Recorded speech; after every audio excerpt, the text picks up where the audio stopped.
What is going on, everybody? If you clicked on this video, you're most likely not trying to be like the sheep that waste all of their fab or waiver priority on pointless players that they'll end up dropping again anyways. In this video, I'm going to go over the players you should not be adding in any circumstances in this week of waivers. So if you like this kind of video, make sure to be subscribed because I drop them every single week. But with that being said, you guys know I don't like to waste anybody's time in these videos. So let's get going with the very first player on this list. And this is going to be a controversial one, so let's get it out of the way first. Do not pick up Jaleel McLaughlin off the Denver Broncos. I don't care what anybody else is saying. First off, we know that Javonte Williams is dealing with a hip flexor injury. Reports are saying he could be back anywhere from week 5 to week 7. They do have a short week this week, so I think he'll be back more around week 6 or 7. And he's coming off an ACL injury from last year, and the whole lower body kind of connects to each other, so the team really could take it safe and just keep him out a game. The point here being is that the Denver Broncos are going to go with Jaleel McLaughlin as their RB1 without Javonte. The issue here is that he's not going to be the workhorse RB1. Yeah, he put up 20 plus points in week 4, and that's making everybody overreact. The reality of it is he came out in week 4 against one of the worst run defenses in the entire NFL. They've allowed a rushing touchdown to every single starting running back in the league they've played against, and he saw 7 carries for 70 yards and a touchdown. That's 10 yards per carry. That is not going to continue. Not even Christian McCaffrey can do that. But he's going to be splitting this backfield with Samaje Perine, the guy we were drafting in our drafts a long time ago for this exact situation. I do like Jaleel. I think he's a decent running back. He is a bit undersized, which is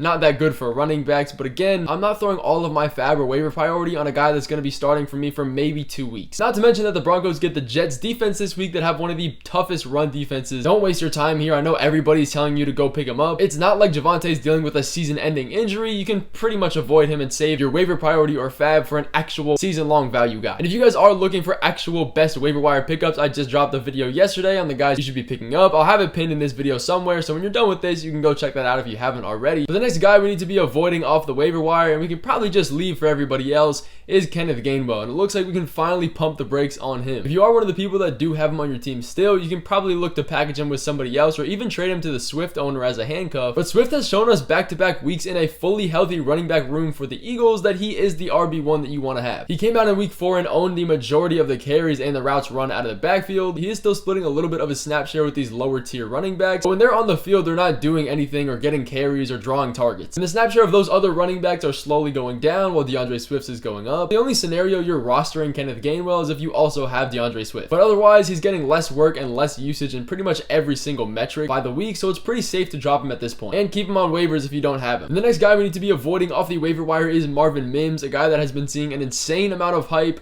for absolutely no reason. I don't understand this one. Yes, he's a super talented wide receiver and a great deep threat for the Broncos, but guys, he's averaging a 30% snap share on the season and hasn't had more than 3 targets on the year. And that's not just me saying, oh, he had 1 snap in week 1 and then like 60 in week 2 or 3. No, he's consistently had 30% of the snaps every single week. He's not being used. And the main reason we're picking up guys off the waivers is because they have a chance to be startable. And as of right now, there's absolutely no way we were going to be starting Marvin Mims in any capacity in a flex spot or anything else. The only way I consider him startable is if there was an injury to Jerry Jeudy or Courtland Sutton. That's not even a valid statement either because Jerry Jeudy has missed time and he still hasn't seen over a 30% snap share. But his fantasy points look pretty, and I guess he could make a case for himself later down the line of the season as their wide receiver 3. But for this week, he's playing against one of the best secondaries in the NFL with the Jets, and you're really banking on a touchdown or big yardage game out of nowhere for him if he's not getting the snap share we want. We could revisit this in a few weeks if his snap share starts going up, but there's just absolutely no way we should be rostering him even on our bench right now. And I'm going to talk about this next guy really quickly because I feel like I've talked about him every single week.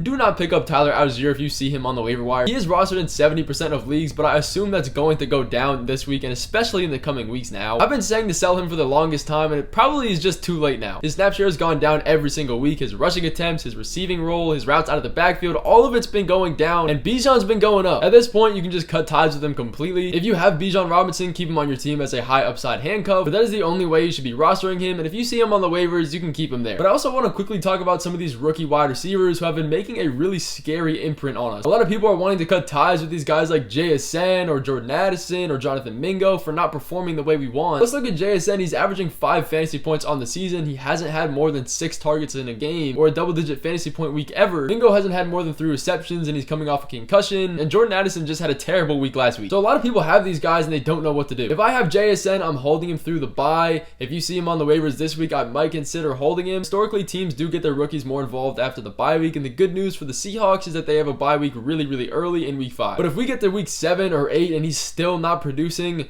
I think we can keep on the waivers and not pick him up. As for Jordan Addison, you need to be adding him and trading for him every single chance you get. He's only going to get more snaps as the season progressed. KJ Osborne's snaps have been going down. The team is one of the most pass-heavy offenses in the NFL. He's going to be fine, but he's likely not on your waivers. So the next guy we need to be avoiding off the waiver wire is Braxton Berrios, and this is a bit of an interesting one too. He just came off his best fantasy point performance of the season. There has been some hype going around him recently because of the Dolphins' amazing offense, but realistically, he's only on the field for 50% of the plays. He's not an integral part of this offense. Yes, he is the wide receiver 3, but there really is no room for value here behind Jalen Waddle and Tyreek Hill. He's likely going to be the 4th option behind Hill, Waddle, Achane, Mostert, or even their tight end. So we're really banking on an injury to one of those top guys for him to be relevant. Yeah, he had a good fantasy point week. He has some upside, but there's really no point in adding him until one of those guys get injured, if they ever do. It's also time to cut ties and do not pick up these Ravens wide receivers. Rashad Bateman and Odell are probably going to be on your waivers coming this week. Do not get fooled by the name value. Both of these guys have a lengthy injury history, and they're both going through it again now. But even if they are fully healthy, Zay Flowers has emerged himself as the clear wide receiver 1, and it's going to be hard for any of those guys to get consistent volume behind him and Mark Andrews. On top of the fact that this just isn't a very pass-heavy offense in general, even with the coaching change of Todd Monken. Just save yourself the headache. Do not have to deal with these players. Keep them on the waivers for somebody else to have. But that is going to finish off this video of the guys that you really don't need to be picking up off waivers, and let the rest of the sheep waste a roster spot on.